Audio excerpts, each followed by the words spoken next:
लेकिन अपन ने सुना ना कि जितने भी वृक्ष हैं उन वृक्षों के ऊपर जो पक्षी बैठे हैं और वो पक्षी अपने शब्दों में कुछ कह रहे थे। अपन ने जाना ना, कल ही श्रवण किया था कि पक्षी कुछ कह रहे हैं। बोले कह क्या रहे थे? तो यहां संकेत दे दिया और कहा कि एणी पेरे नित्य नवली लीला, घोष वाद्य झंकार, अंग स्वेद मकरंदे मोया, मधुप करे झंकार। जब प्रभु रास लीला वहां कर रहे हैं तो जितने भी पक्षियां जो ऋषि रूप हैं और वहां वृंदावन के वृक्षों के ऊपर बैठे हैं, लेकिन जब प्रभु रास कर रहे हैं तो उन्हें प्रभु की रास लीला दिखाई नहीं दे रही है, उसके दर्शन नहीं हो रहे हैं, मात्र वहां नृत्य हो रहे हैं तो उनके घुंघरूओं की झनकार उनको सुनाई दे रही है। वहां पे अनेक लोग नृत्य कर रहे हैं, ऐसे ध्वनि कान में आ रहे हैं, लेकिन रास के दर्शन नहीं हो रहे। विचार करो, श्री गोसाई जी की कृपा से ये रास के दर्शन गोपाल दास जी कर रहे हैं, पर हजारों वर्षों से जो बड़े बड़े ऋषि मुनि वहां वृक्षों में बैठ के तप कर रहे हैं, उनको दर्शन नहीं हो रहे। बोले क्यों? क्योंकि एक होता है साधन बल और एक होता है कृपा बल। ये ऋषि मुनि कौन है? बोले पक्षी कौन है? बोले ऋषि मुनि है। और ये वृक्ष कौन है? बोले वेद। और वेद की अलग अलग शाखा में बैठ के वो ऋषि मुनि रूपी पक्षी विचार कर रहे हैं कि हम अपने साधन बल से, हम अपने तप से, हम अपने ज्ञान से प्रभु के दर्शन करेंगे रास के, पर उनको दर्शन नहीं हो रहे, सिर्फ ध्वनि सुनाई दे रही है। पर यहां देखो, साधन बल के आगे भी कृपा बल की अधिकता है कि गोपाल दास जी के पास इतना साधन नहीं था, पर श्री गोसाई जी की ऐसी कृपा हो गई कि उनको रास के प्रगट दर्शन हो रहे हैं, लेकिन वो दर्शन यहां नहीं हो पाए। और गोपाल दास जी क्या दर्शन कर रहे हैं कि एणी पेरे नित्य नवली लीला। देखो, यहां गोलोक धाम के अंदर प्रभु नित्य नवीन लीला कर रहे हैं, और जितने भी पक्षी हैं वो सिर्फ आवाज सुनते हैं, घोष वाद्य झनकार। उनको लग रहा है कुछ हो रहा है, यहां कुछ हो रहा है। ये शब्द गोपाल दास जी ने सुने, पर उनको तो दर्शन हो रहे हैं, पर हजारों वर्षों से तप कर रहे उन पक्षी रूपी ऋषियों को ये रास के दर्शन नहीं हो रहे। और कैसा दर्शन गोपाल दास जी कर रहे हैं कि अंग स्वेद मकरंदे मोया, मधुप करे झंकार। कि जब ठाकुर जी और गोपियां नृत्य कर रही हैं और नृत्य करते करते कह रहे हैं कि प्रभु के मस्तक पे श्रमजल बिंदु प्रकट हुए। और श्रमजल प्रभु के मस्तक पे कैसा? कहते हैं आपके श्रीअंग के अंदर जो आनंद है, वो आनंद इतना बढ़ा कि वही आनंद प्रभु के मस्तक पे श्रमजल बिंदु के रूप से प्रकटा। और वही श्रमजल बिंदु बहते बहते प्रभु के नेत्रों के पास आए। नेत्रों के काजल का रंग घुला, रंग शाम हो गया। और वही जल बहता बहता जब आपके अधरों के पास आया, पान की पीक का उसमें वो घुली, और कहते हैं उसका रंग रक्त शाम हो गया।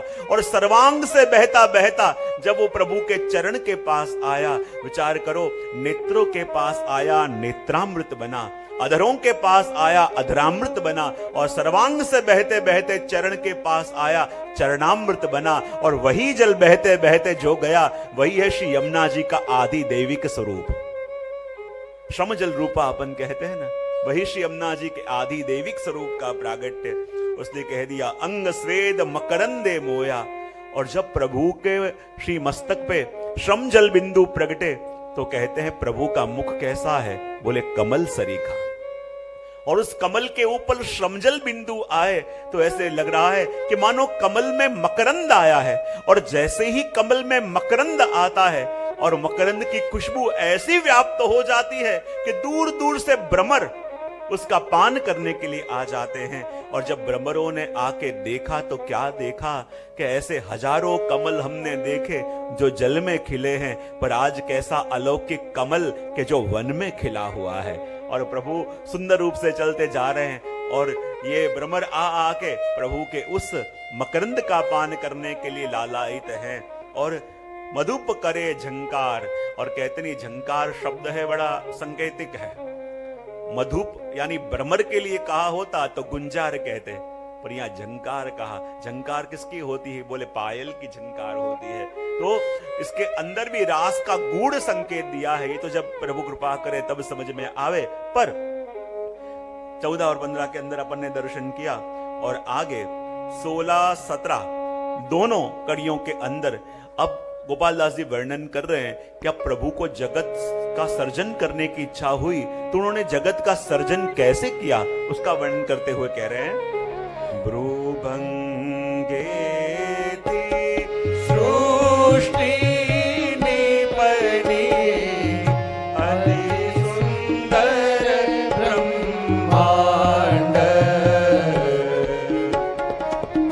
ब्रूभंगे सृष्टि निपनी अति सुंदर ब्रह्मांड,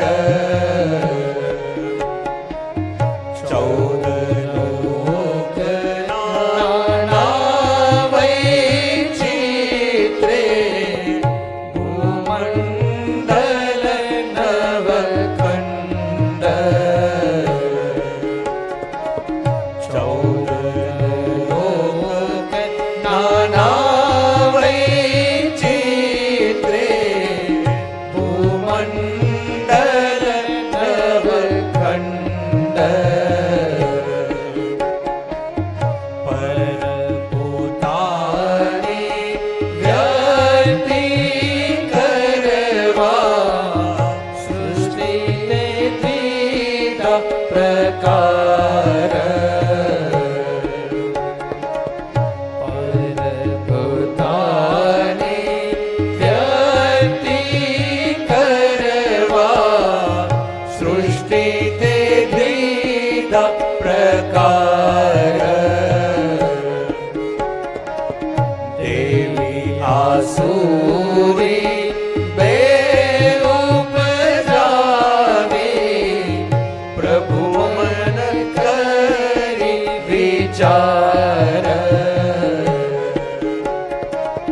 देवी आसुरी बेउपजावे प्रभु मन करी विचार, प्रभु मन करी विचार, प्रभु मन करी विचार।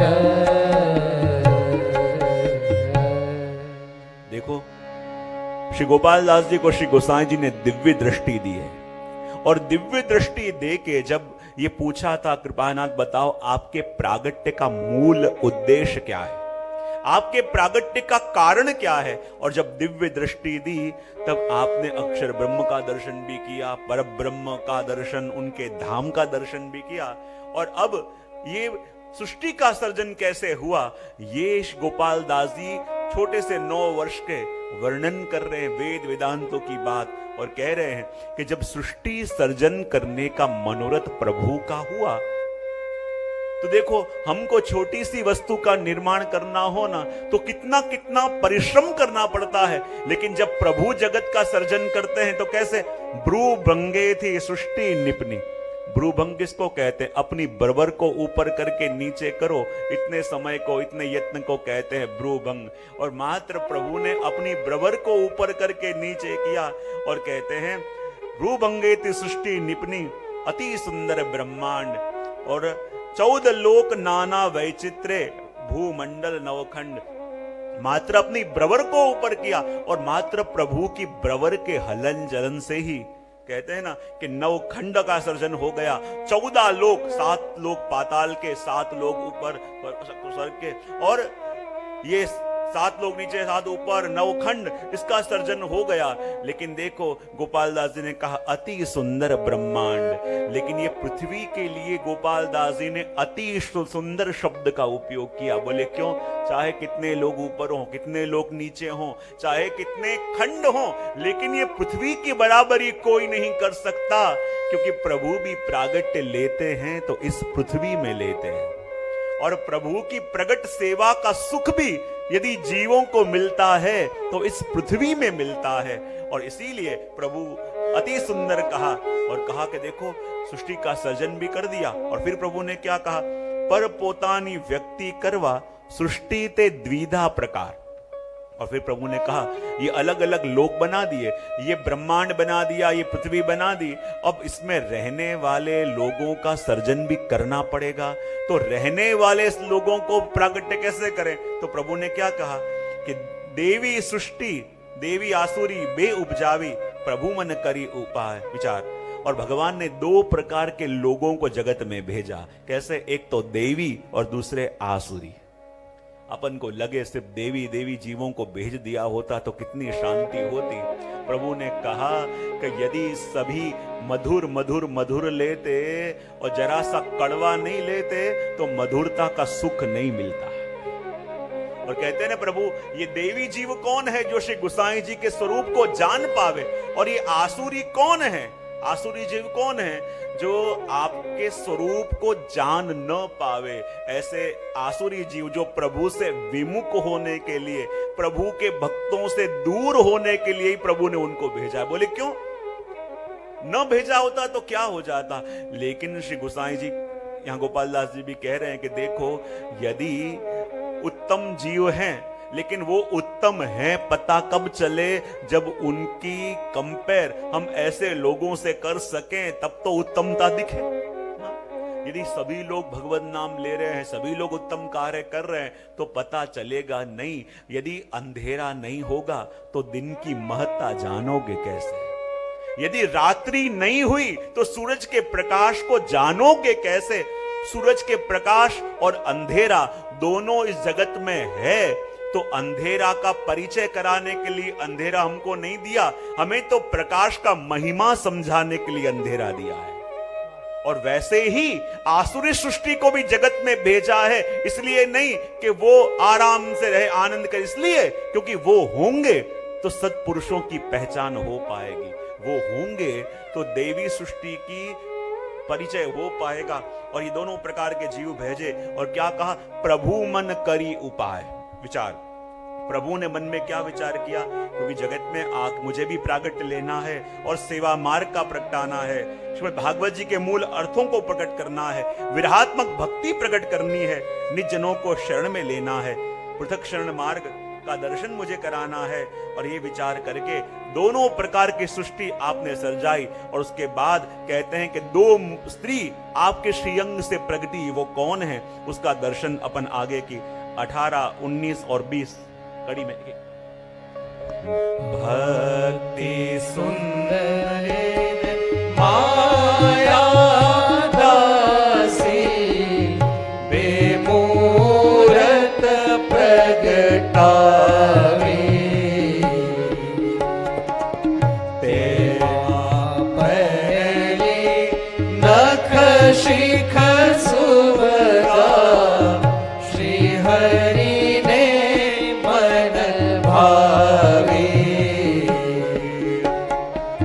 कृपा कटाक्ष हुआ अक्षर मां, उपन्यासत्व अनंत, भक्ति लीन हुआ सौभागी, ते वैष्णव गुणवंत,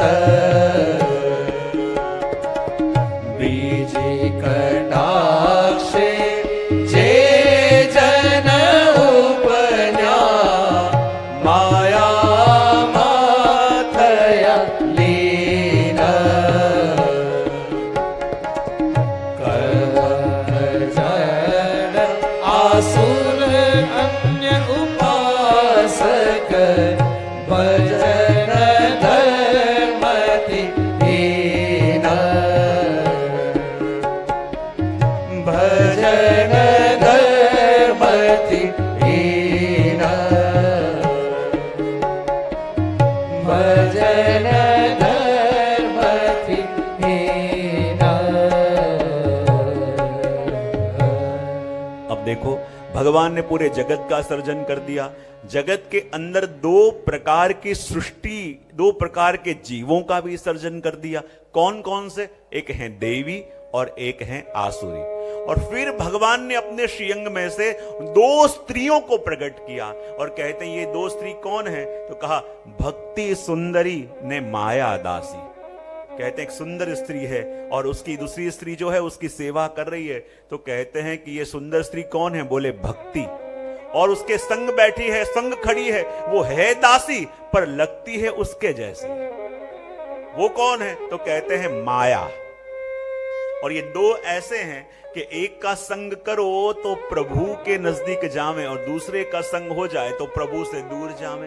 तो कहा भक्ति सुंदरी ने माया दासी, बेमूरत प्रगटावी, तैमा पहली नकशिक सुभगा, श्री हरि ने मन भावी। और ये दोनों को प्रगटाने के बाद जो प्रथम यानी जो भक्ति है वो हमारे प्रभु को इतनी प्रिय लगी, इतनी प्रिय लगी कि प्रभु ने उसी समय उनके हाथों को अपने हाथ में लेके वचन दिया कि हे भक्ति, तुम मुझे इतनी प्रिय हो, इतनी प्रिय हो कि जो तुम्हारा आश्रय करेगा वो चाहे कैसा भी जीव क्यों ना हो, वो चाहे किसी भी कक्षा का जीव क्यों ना हो, पर जिसने तुम्हारा हाथ थामा मैं उसका हाथ कभी नहीं छोड़ूंगा।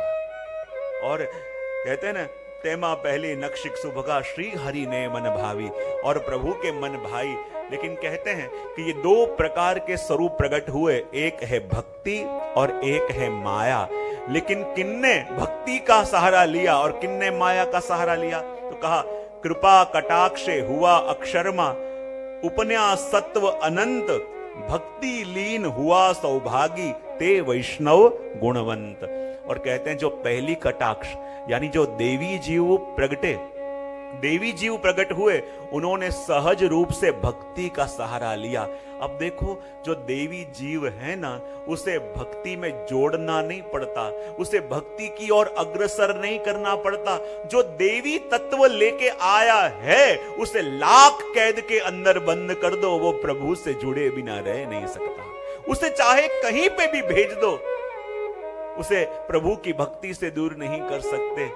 और कैसे कैसे जीव चाहे कहीं भी जन्म हुआ हो, कहीं पे भी उन्होंने प्रागट्य लिया हो, लेकिन भक्ति तत्व अंदर है तो कृष्ण से जुड़े हुए वो रह नहीं सकते। मुझे याद है बहुत वर्षों पहले कहीं महाराष्ट्र में, विदर्भ के अंदर ही कहीं बदरामणी मेरी थी, और जिस फ्लैट में बदरामणी थी तो बिल्कुल उसके सामने का जो फ्लैट था उसमें कुछ विधर्मी लोग का फ्लैट था। और जब उनका फ्लैट था तो उनका जो बच्चा था वो यहाँ पे खेलने आता रोज, यहाँ के बच्चे का मित्र था। और जब मित्र था दोनों खेलते संग में। अब उसे पता चला कि बदरामणी है, तो जब बदरामणी हुई तब जो वो वैष्णव बालक था वो कह रहा था कि जीजे मेरा मित्र है, सामने रहता है, वो भी आपसे मिलना चाहता है, क्या आपको मिलने आ सकता है? मैंने कहा जरूर आओ। और जैसे यहाँ बैठे थे तो वो मुझे मिलने के लिए आया। मैंने कहा कि हाँ तुम मिलना चाहते थे, क्या है? कि बोले मेरी इच्छा है कि आप 5 मिनट के लिए मेरे संग आओगे मेरे घर पे। मैंने कहा क्यों? कि मुझे आपको कुछ दिखाना है। मैंने कहा तुझे क्या दिखाना है? जाते जाते मैं आ जाऊंगा, लेकिन क्या दिखाना चाहता है? बोले वो नहीं, मैं आपको दिखाना चाहता हूं कुछ। मैंने कहा ठीक है। और जब जा रहे थे तो मुझे लेके गया, और जैसे उसके स्टडी रूम में लेके गया, वहां छोटा सा कुछ स्थान देखा और कहा देखो। मैं देखा तो वहां लालन का स्वरूप, कृष्ण का स्वरूप। मैंने कहा कि ये तेरे घर में कैसे, और तेरे घर में अलाउ कैसे किया? तो उसने कहा कि लास्ट मंथ ही हमारे स्कूल में जन्माष्टमी का प्रोग्राम था और मैंने भी उसमें पार्ट लिया था। तो जो भी स्पॉन्सर थे, तो जितने लोगों ने पार्ट लिया उन सभी को ये गिफ्ट में लालन का स्वरूप दिया। और मैंने आके घर पे कहा ये तो मुझे गिफ्ट मिला हुआ है, क्या मैं रख सकता हूं? उन्होंने कहा हाँ रख ले, गिफ्ट है, क्या फर्क पड़ता है। और तब से मैंने ये रखा। तो मैंने कहा कि मुझे तुझे क्या कहना था? तो उसने कहा कि आपको ये कहना चाहता हूं कि आप इनको डांटो। मैंने कहा मैं क्यों डांटू, मेरा क्या बिगाड़ा है और क्यों डांटू? बोले क्या बताऊं जी? बोले थोड़े दिन से एक दिक्कत होगी। बोले क्या? कि जब से मेरे घर पे आया है ना तो और किसी को दिखता नहीं है, लेकिन जैसा अकेला मैं पढ़ूं मेरे आगे जिद करे। मैंने कहा क्या? कि जैसे थोड़ा दिन हुआ, वैकेशन के बाद स्कूल खुलने वाली थी और मेरी माँ मेरे नया स्कूल बैग लेके आई। स्कूल बैग लेके आई तो मुझे जिद करे कि मुझे भी ऐसा स्कूल बैग चाहिए। मैंने कहा कि तुझे कैसे दिलाएंगे, तू क्या करेगा? और जितनी बार भी बैग जमाऊं अंदर से किताब बिखेर देवे, और मेरी माँ के डांटे मुझे, और माँ से जिद करके ऐसा के ऐसा स्कूल बैग मैंने लिया और देखो पास में बदरा है, तब मुझे स्कूल बैग यूज करने देते हैं। ऐसे ही जब मैं नया मेरा हैट लिया और उसने जिद करी और ऐसा के ऐसा हैट लेके देना पड़ा, तब मुझे वो पहनने देता है। और अब तो गजब कर दिया इसने, बोले क्या, और पहले तो यहां पे मुझे दिखता था, लेकिन अब तो मैं स्कूल जाता हूं तो पीछे पीछे आता है, और जब मैं स्कूल में पढ़ रहा हूं तो सामने जाके टीचर की कुर्सी में बैठ जाता है, मैं उसे कहता हूं हट जा, और किसी को दिखता नहीं, मार मुझे पड़ती है। और कल तो मैं नजर बचा के चुपचाप भाग रहा था, तो उसने पीछे से आके मुझे धक्का मारा, मैं गिर गया और देखो मुझे लगा है, तो आप इसको डांटो कि कल से ऐसे ना करें। मेरे संग कुछ वैष्णव भी खड़े थे, वो कहे कि देखो हम इतने वर्षों से प्रभु का नाम ले रहे हैं, इतने वर्षों से प्रभु की सेवा कर रहे हैं, पर ये जीव जिसका जन्म कहाँ हुआ है, पर देवी तत्व को लेके आया है, तो किसी भी जगह गया, किसी भी घर में गया, लेकिन भक्ति का हाथ पकड़ा है तो कृष्ण उसका हाथ कभी छोड़ते नहीं है।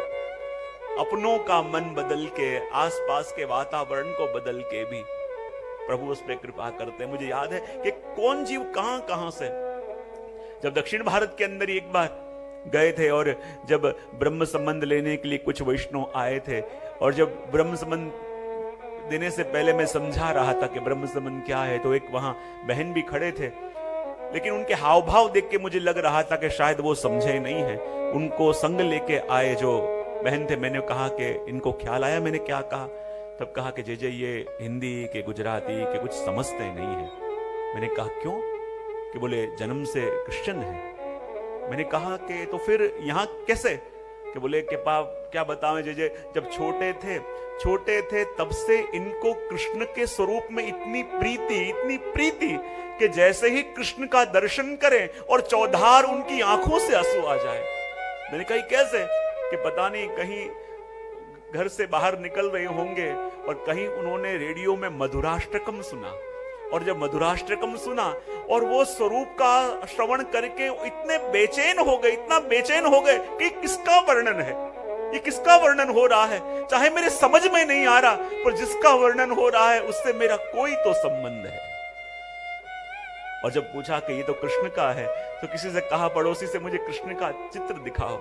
और जैसे ही कृष्ण के स्वरूप का दर्शन कराया और ऐसी दशा हो गई कि उनकी आंखों से दर दर आंसू बहे, और कहते हैं कि ना कोई आड़ा टेढ़ा उन्होंने खान पान नहीं किया, कुछ नहीं किया, पूरा जीवन कृष्ण के स्वरूप को लेके वो बहते रहे। और कहा कि जब आपका बारे में सुना तो कहे कि मुझे ब्रह्म संबंध लेना है।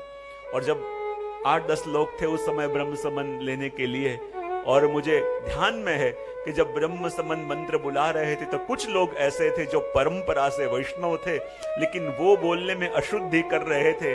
लेकिन ये कि जिसकी परंपरा कोई नहीं थी, लेकिन इतना शुद्ध उच्चारण इसके द्वारा हो रहा था। और जब दृष्टि गई तो क्या देखा कि उसका भाव, उसकी दृष्टि ठाकुर जी के मुखारविंद के ऊपर है, और जैसे ही बोल रही है, बोलते बोलते मंत्र आंखों से अश्रु की धारा बह रही है। और उस समय ये मन में अनुभव हुआ कि मानो प्रभु के हजारों वर्षों से अलग हुआ कोई जीव आज प्रभु के सन्मुख हो रहा है। चाहे वो जीव कहीं पे भी क्यों ना हो, कैसा भी क्यों ना हो, लेकिन भक्ति देवी तत्व जिसके अंदर है, तो वो प्रभु से जुड़े बिना रह नहीं सकता, प्रभु का होए बिना रह नहीं सकता। और इसलिए कह दिया कि भक्ति सुंदरी ने माया दासी बेमूरत प्रगटावी, तैमा पहली नक्षिक सुभगा श्री हरि ने मन भावी। और कहा कृपा कटाक्षे हुआ अक्षरमा, उपन्या सत्व अनंत, भक्ति लीन हुआ सौभाग्य ते वैष्णव गुणवंत। और जो प्रथम कटाक्ष देवी जीव प्रकट हुए, उन्हें लाख दूर करो तो भी प्रभु के सन्मुख होए बिना रहेंगे नहीं। और जिसमें देवी तत्व नहीं है, चाहे वैष्णव के घर में जन्म हुआ, उसे लाख सन्मुख करने का प्रयत्न करो, वो सन्मुख नहीं हो पाएगा, क्योंकि तत्व लेके नहीं आया है। कहते हैं ना, यदि किसी देश के इलेक्शन में खड़े रहना है तो पहली शर्त यह होती है कि वो इस देश का नागरिक होना चाहिए। नागरिक हो तब खड़ा हो पावे। और जब प्रभु के सन्मुख बैठने की इच्छा है तो पहली शर्त ये कि प्रभु ने क्या उसे अपनी सेवा के लिए चुना है। और अपनी सेवा के लिए चुना होगा तो देवी तत्व दे के भेजा होगा, और यदि वो नहीं है तो परंपरा से वैष्णव के घर में जन्म हुआ, लाख सन्मुख करोगे फिर भी सन्मुख हो नहीं पाएगा। तो कहा बीजी कटाक्षे जे जन उपन्या माया मथया लीन, कर्म जड़ आसुर अन्य उपासक भजन धर्म थी हीन। और कहते हैं ना कि दो प्रकार के जीव प्रगटे, एक वो कि जिनने भक्ति का साथ, भक्ति का आश्रय किया उन्हें तो भगवान मिले, लेकिन जिन्होंने माया का आश्रय किया उनका क्या हुआ? तो कहते हैं कि माया मथया लीन, और माया यानी चकाचौंध करने वाला। जहां भी भपका दिखे, जहां चकाचौंधता दिखे वहां भागे। और कहते हैं वो कैसे हुए? कर्म जड़ आसुर अन्य उपासक भजन धर्म थी हीन। कर्म जड़ यानी वो यदि कोई भगवत नाम भी लेंगे तो इसलिए नहीं कि आनंद आ बोल करने के लिए कर रहे हैं। कर्म जड़ किसको कहते हैं? यदि कोई माला फेर रहा हो और सामने बालक भागता भागता आवे और गिर जावे और चिल्लावे के अरे मुझे बचा लो, मुझे हेल्प करो, लेकिन वो कहे जब तक मेरी माला पूरी न हो मैं कैसे खड़ा हूं, तब मानो वो कर्म जड़ है। उसे पता नहीं कि इस समय उसका मुख्य कर्तव्य क्या है। आसुर यानी मात्र अपने और अपने परिवार का पालन पोषण कर लेना, कैसे भी तुक्के लड़ा के अपना पेट भर लेना, उसी को वो जीवन का लक्ष्य मानता है, वो जिसने माया का आश्रय कर लिया है। अन्य उपासक कहते हैं ना कि प्रभु का शरण मिला फिर भी प्रभु का शरण छोड़ के वो और भटकने जावे, उसे कहते हैं कि ये माया का आश्रय किया है। और भजन धर्मति हीन, उन्हें कितना भी ठाकुर जी का नाम लिवाओ, कितना भी ठाकुर जी का नाम लेने का अवसर आवे, फिर भी कुछ ऐसा हो जावे कि वो तो ना ही आ पावे। वो इच्छा करे तो संजोग उसे दूर कर देवे। ऐसे जीव वो हैं कि जिनको ये माया का आश्रय हुआ। ये बात यहाँ पे करी और आगे समझाते हुए कह रहे हैं एणी पेकारे सृष्टि त्रिता गुण मिश्रित चाली जाय, एणी प्रकारे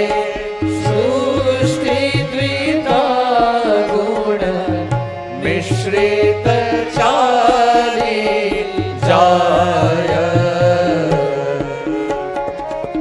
भक्ति मार्गे जीव स्वतंत्र केवल भक्तन आय, भक्ति मार्गे जीव स्वतंत्र केवल भक्तन आय, केवल भक्तन आय, केवल भक्तन आय।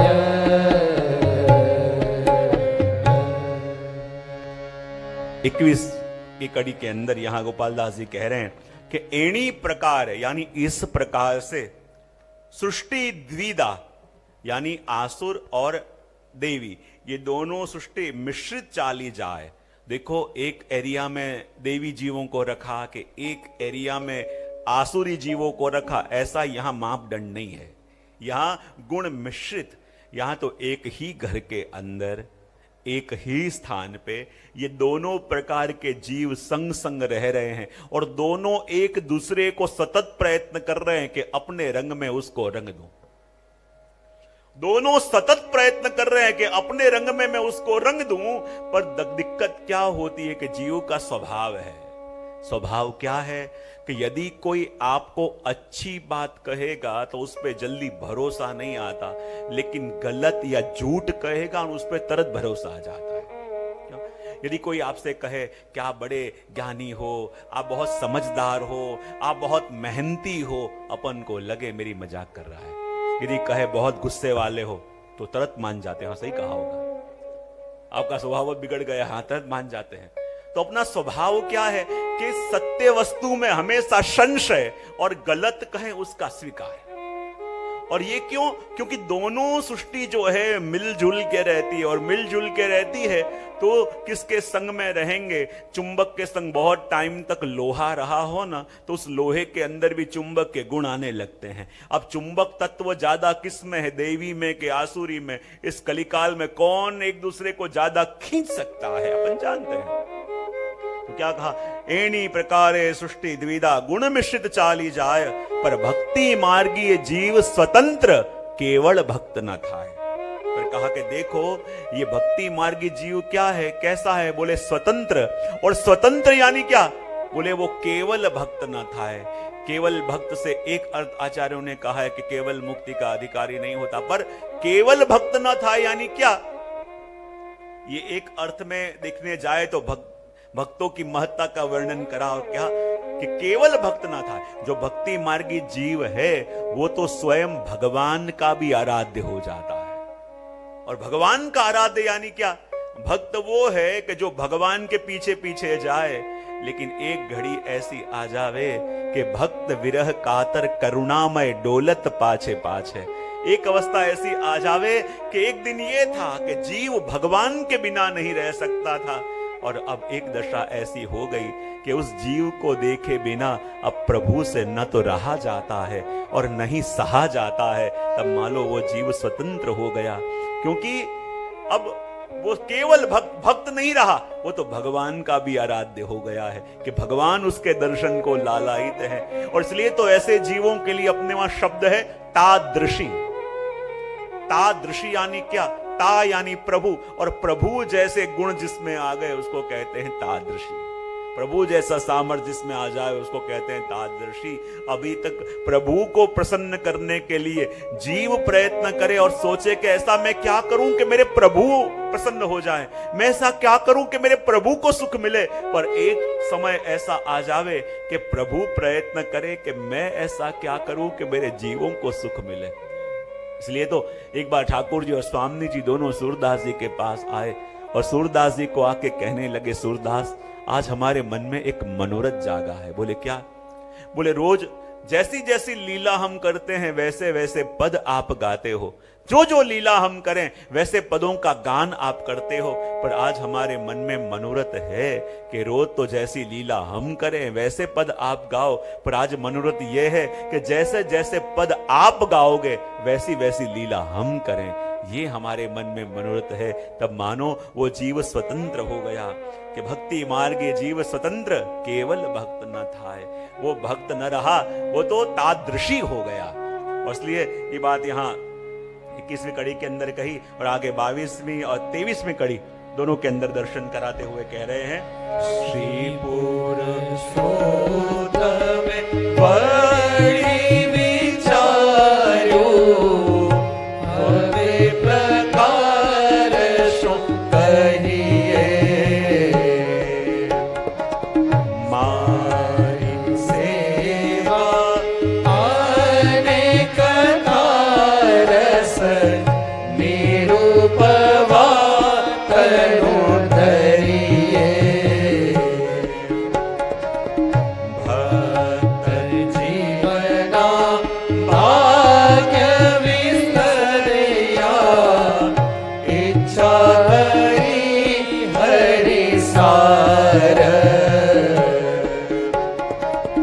तेने हेते आपो पे प्रगट्या, वल्लभ राज कुमार, वल्लभ राज कुमार, वल्लभ राज कुमार। 22वीं कड़ी के अंदर कह रहे हैं कि श्री पुरुषोत्तम वड़ी विचार्यों हवे प्रकार शो करिए, मारी सेवा अनेक कथारस निरूपवा तनु धरिए। प्रभु ने क्या देखा कि ये गुण मिश्रित जो संसार जा रहा है, तो देवी जीव वो हैं कि जिनको प्रभु ने अपनी सेवा और अपने गुणगान के लिए भेजा था। लेकिन अब जिनका संग हुआ और उनके संग का प्रभाव ऐसे मन में आ गया कि क्या करने आए थे पर अब कहां अटक गए संसार में, ये पता भी न रहा। आए थे प्रभु की सेवा करने के लिए जगत में, लेकिन संसारी लोगों के संग रह रह के उनकी तरह बोलने लगे, उनकी तरह सोचने लगे, उनकी तरह जीवन जीने लगे। हैं प्रभु के पर अपने आप को उनके मान बैठे, और हैं प्रभु के फिर भी उनके में से अपन एक हैं ऐसा मान बैठे। और तब प्रभु को लगा कि अब ये जीव अपने स्वरूप को भूला, अपने कर्तव्य को भूला, ये किसका है ये भी भूला, और अब इसको पुनः मेरी सेवा में जोड़ना है तो किसी को भेज के नहीं चलेगा, अब तो मुझे ही जाना पड़ेगा। और मैं स्वयं जाके यदि वहां लीला करूंगा तब तो मेरी कथा का और मेरी सेवा का प्रचार होगा। और ये विचार करके प्रभु ने निश्चय किया कि अब मुझे भूतल पे प्रागट्य लेना है, लेकिन जब मैं प्रागट्य लूंगा और मेरे दर्शन करेंगे तब वो देवी जीव जो मेरी सेवा के हैं पुनः मुझे देखेंगे, तब जान पाएंगे कि वो किन के हैं। लेकिन मैं प्रागट्य लऊं तो सही, पर मैं अपने मुख से सबको कह नहीं सकता कि तुम मेरी सेवा करो, मेरी सेवा करो, ठीक नहीं लगता। तब आपने स्वामी जी को बुलाया और स्वामी जी को बुला के ये विनंती करी कि देखो स्वामी जी, मैं प्रागट्य लेके भूतल में जा रहा हूं, लेकिन मैं सबसे कह नहीं सकता कि मेरी सेवा करो, अयोग्य लगता है। तो मेरा एक मनोरथ है। बोले क्या?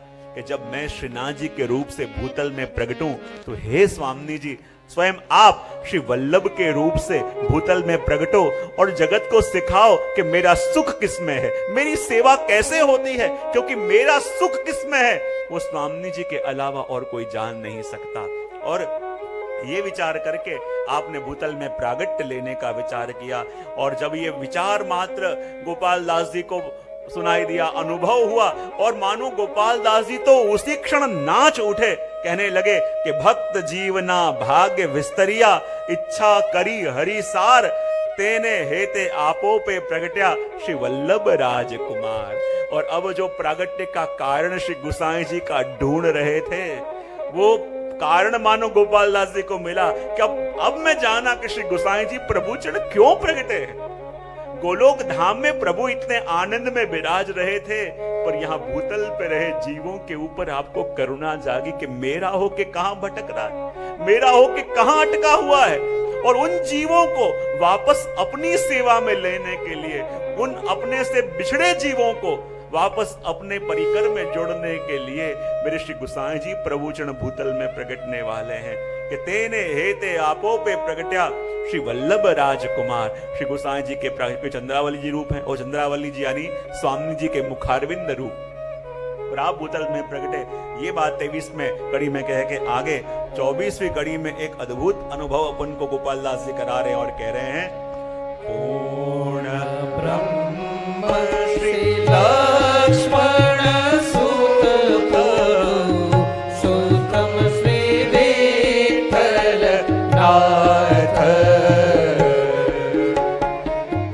पूर्ण ब्रह्म श्री लक्ष्मण सुत पुरुषोत्तम श्री विठ्ठल नाथ,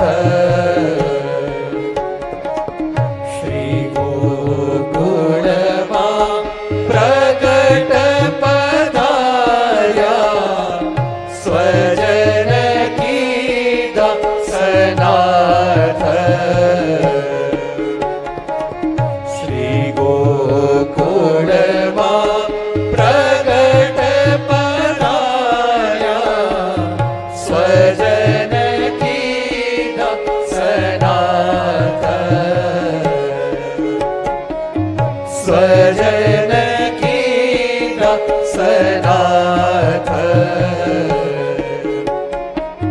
स्वजन की दक्षनाथ।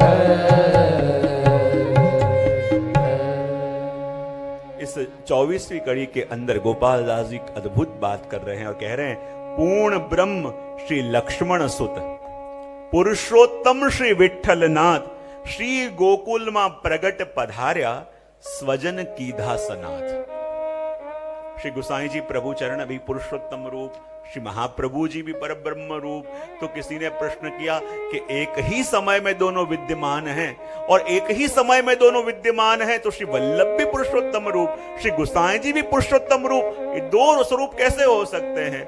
तब आपने कहा कि जैसे रास के समय जितने जितने जीव थे इतने इतने स्वरूप प्रभु ने धारण करे थे, वैसे ही अपने जितने भी देवी जीव हैं उनके उद्धारात प्रभु एक ही समय अलग अलग स्वरूप धारण करके विराजमान है। और यहां क्या कह रहे हैं कि जैसे आपने दर्शन किया कि आगे श्री वल्लभ और विठ्ठल भूतल पे प्रगटेंगे, और महाप्रभु जी और गोसाई जी दोनों को गोकुल में पधारते जब देखा ना, और अभी तो लीला आगे होनी बाकी है, और जैसे ही पधारते देखा और गोपाल दास जी नाच उठे। बोले क्यों? क्योंकि आज तक जितने भी बड़े बड़े कवि हुए, बड़े बड़े ज्ञानी हुए, उन्होंने प्रभु के ऊपर बहुत लांछन लगाए। बोले क्यों? कि देखो तो सही, जो कृष्ण, जो भगवान ब्रज में थे, जिन गोपियों ने इतना प्रेम दिया, जिन सखाओं ने इतना प्रेम दिया, जिन मैया बाबा ने इतना प्रेम दिया, लेकिन जब ब्रज छोड़ के प्रभु मथुरा गए और मथुरा जाके गोपियां रोती रही, तड़पती रही, सखा बिलखते रहे, माता पिता तड़पते रहे, पर एक बार भी अपने ब्रज की याद प्रभु को नहीं आई। और आक्षेप करते वो चूके नहीं है कि भगवान ने प्रेम तो किया पर भगवान को प्रेम निभाना नहीं आया। और यदि प्रेम निभाना आता तो एक बार तो ब्रज में वापस पधारते, एक बार तो अपने गोकुल में आते, एक बार तो अपने जीवों को मिलते। लेकिन यहां जब गोपाल दास जी ने देखा कि श्री महाप्रभु जी और गोसाई जी गोकुल में पधार रहे हैं, और गोपाल दास जी कहे, कौन कहे कि मेरे प्रभु को प्रेम निभाना नहीं आता? अरे कौन कहता है कि मेरे प्रभु को अपने जीवों की कदर नहीं है? अरे जो कृष्ण रूप से प्रभु ब्रज को छोड़ के गए, और वही देखो वल्लभ और विठ्ठल के रूप से पुनः आके अपने गोकुल में आके बसे हैं। और स्वजन की धा सनात, और अपने स्वजनों को उन्होंने सनात किया, अपने स्वजनों के मनोरथों को पूर्ण किया। श्री गोकुल प्रगट पधार्या, स्वजन की धा सनात। और देखो मेरे प्रभु अपने वचन निभाते हैं, और जितनी कदर अपनों की अपने प्रभु को है, इतनी कदर तो दुनिया में और किसी को हो नहीं सकती। और ये प्रमाण आपने ये प्रथम आख्यान के अंदर दिया। द्वितीय आख्यान के अंदर भी प्रवेश करेंगे, क्योंकि 5 दिन हैं, और ये एक एक आख्यान ऐसे हैं कि एक एक आख्यान पूर्व में हमने एक एक आख्यान 3-3, 4-4, 5-5, 6-6 दिनों में पूरे करे हुए हैं, लेकिन 5 दिनों के अंदर 9 आख्यान अपन को श्रवण करने हैं। इसलिए लगे जितना हो सके इतना क्रम अपन अधिक लेना चाहेंगे, तो द्वितीय आख्यान के अंदर प्रवेश करेंगे। प्रथम आख्यान के अंदर श्री गोसाई जी का कृपा का वर्णन तो किया, लेकिन वो गोसाई जी जिनकी कृपा से मिले, ऐसे श्री वल्लभ के प्रागट्य और वल्लभ के चरित्र का वर्णन ये दूसरे आख्यान के अंदर अब गोपाल दास जी कर रहे हैं।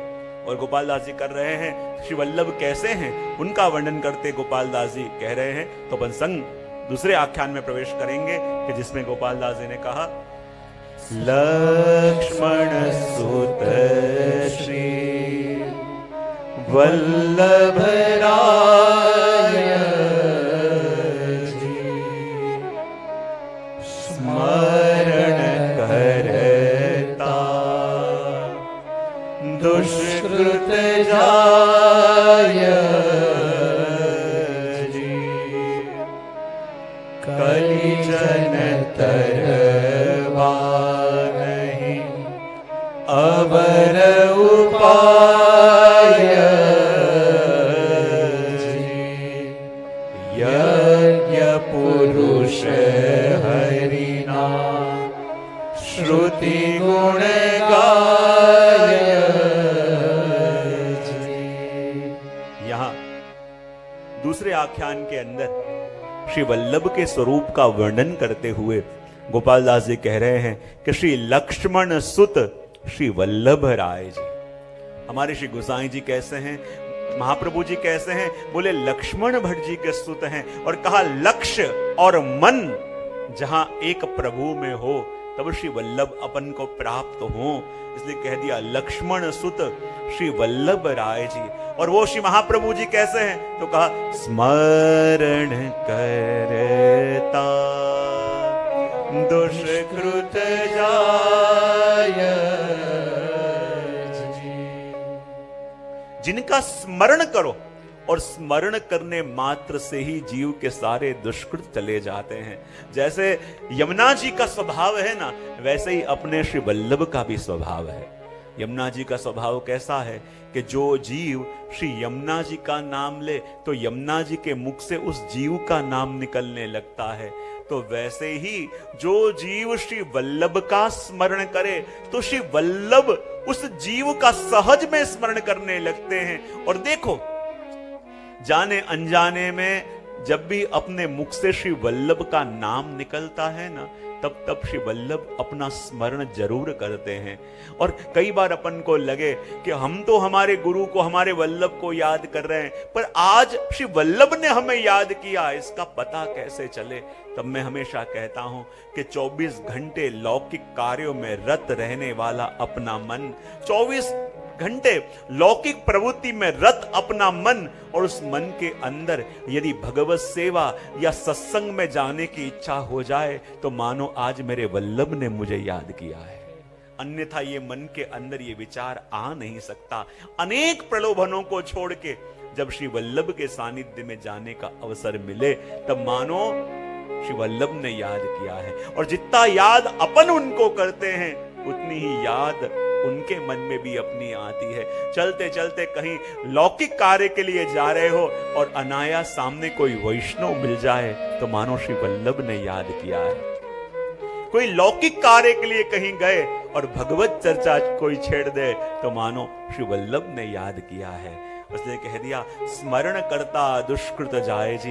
ये वल्लभ ऐसे हैं कि जिनका स्मरण करने मात्र से जीव के दुष्कृत चले जाते हैं। जब कृष्णदास मेघन श्री वल्लभ की शरण में गए, उनके पुराने गुरु के पास गए और कहा कि मैं तेरा गुरु हूं, फिर तूने दूसरे गुरु क्यों किए? और तब कृष्णदास जी ने कही, गुरु तो आप हो, पर आपकी कृपा से मुझे साक्षात पुरुषोत्तम मिल गए हैं। उनके गुरु ने कहा, क्या बात कर रहे हो, श्री वल्लभ पुरुषोत्तम है? और जहां ये प्रश्न किया, कृष्णदास जी से रहा न गया, जलते अंगारे अपने हाथ में ले लिए और कहा, यदि मेरे वल्लभ पुरुषोत्तम न हो तो ये अंगारे जला के मेरे हाथ को राख कर दें, और यदि पुरुषोत्तम है तो मुझे आंच न आए। और जैसे ही खड़े रहे घंटों तक, अग्नि जल के बुझ गई, पर कृष्णदास जी के हाथ में आंच भी न आई। स्मरण करता दुष्कृत जाए जी। श्री वल्लभ का स्मरण मात्र। जब दशदिगंत विजय जी, पुरुषोत्तम जी छोटी आयु थी और कोई बड़े मायावादी विद्वान आए थे और कहा कि यहाँ वल्लभ के वंश में कोई हो तो उनसे मैं शास्त्रार्थ करना चाहता हूं। पुरुषोत्तम जी तो बहुत छोटे थे और जब बड़े विद्वान ने शास्त्रार्थ के लिए उनको ललकारा, अभी इतना अध्ययन भी नहीं किया था, मन में चिंता हो गई कि इतने बड़े विद्वान सब घर के बड़े तो बाहर हैं, उनसे मैं चर्चा कैसे करूंगा। और जब उदास हो गए तो आपके मातृश्री ने कहा, बाबा ये भूलो मत, तुम्हारा प्रागट्य श्री वल्लभ के वंश में हुआ है और कोई साधन न करो, श्री वल्लभ का स्मरण करो, वही सामर्थ्य देंगे। और उस समय छोटे से पुरुषोत्तम जी ने अपने आप को एक कमरे में 3 दिन तक बंद कर लिया और 3 दिन तक जब अखंड सर्वोत्तम स्तोत्र के पाठ करे और जब 3 दिन के बाद द्वार खुला, पूरा स्वरूप बदल चुका था। और जब देखा सबने, अंदर गए तब कोई बालक थे और 3 दिन के बाद जब श्री वल्लभ ने कृपा करी और बाहर पधारे तो लगा मानो कोई सूर्य आ गया हो। और वो छोटे से पुरुषोत्तम जी ने जाके एक एक शास्त्र की युक्तियों के द्वारा बड़े बड़े विद्वानों को उस समय परास्त कर दिया। स्मरण करता दुष्कृत जाए जी।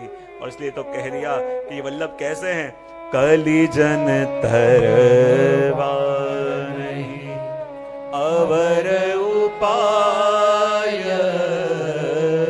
जी। कली जन तरवा नहीं अवर उपाय जी। श्री वल्लभ की कृपा, वल्लभ के साधन और वल्लभ के आश्रय के बिना ये कलिकाल को पार करना बड़ा दुष्कर है, बड़ा दुष्कर है। और यही बात कह रही, साधन और नहीं या कली में जासो होए निवेरो। और इसलिए तो जब अपने वहां पूरा सत्संग का विराम हो ना तो आखिरी में श्री वल्लभ का स्मरण होता है। इसलिए आश्रय का पद बोलते हैं ना अपने वहां। और उसे आश्रय का पद क्यों कहते हैं? जब सूरदास जी ने भी 1.25 लाख पद रचे और अंत समय में जब पूछा गया कि आपने 1.25 लाख पद में प्रभु का गुणगान तो किया, पर श्री वल्लभ का एक भी पद क्यों नहीं लिखा? और तब आपने कही, कछु न्यारो देखतो तो न्यारो गातो, मैंने तो जो भी गाया है मेरे वल्लभ का ही गुणगान गाया है। लेकिन फिर उन्होंने अपने भाव को प्रकट किया, दृढ़ इन चरणन केरो भरोसो, और इसे आश्रय का पद क्यों कहते हैं? संक्षिप्त में हल्का सा उसका दर्शन करें तो देखो, ये आश्रय का पद है ना, उसकी कड़ी भी 4 हैं, 4 तूक हैं। बोले 4 तूक क्यों हैं? बोले एक में पुष्टि मार्गी धर्म, अर्थ, काम और मोक्ष, चारों पुष्टि मार्गी पुरुषार्थ देने वाला ये पद है। कहा सत, त्रेता, द्वापर, कली, चारों युग में उद्धार करने वाला ये पद, इसलिए आश्रय का पद कहते हैं ना। चारों वेद रूप अपना, सत्य, तप, दया, दान, चारों धर्म के चरण रूप ये पद है। एक एक पद की कड़ी खाली अपन दर्शन करें तो प्रथम कड़ी का दर्शन यदि अपन करें तो कहते हैं, दृढ़ इन चरणन केरो भरोसो, दृढ़ इन चरणन केरो। जब ये आश्रय के पद की आप प्रथम कड़ी का गान करते हो तो ये प्रथम पंक्ति के अंदर कुल अक्षर हैं 13। दृढ़ न चरणन केरो भरो, 13 अक्षर। और अपने आचार्यों ने अर्थ किए हैं कि जब ये आश्रय के पद की आप प्रथम कड़ी का गान करते हो कि जिसके अंदर 13 अक्षर हैं, और जब ये 13 अक्षर का गान करते हो तो कहते हैं अष्टाक्षर और पंचाक्षर दोनों मिलके हुए 13, ये दोनों का भाव हृदय में दृढ़ हो जाता है। और जब दूसरी कड़ी का गान करते हैं तब श्री वल्लभ नख चंद्र छटा बिन, सब जग मा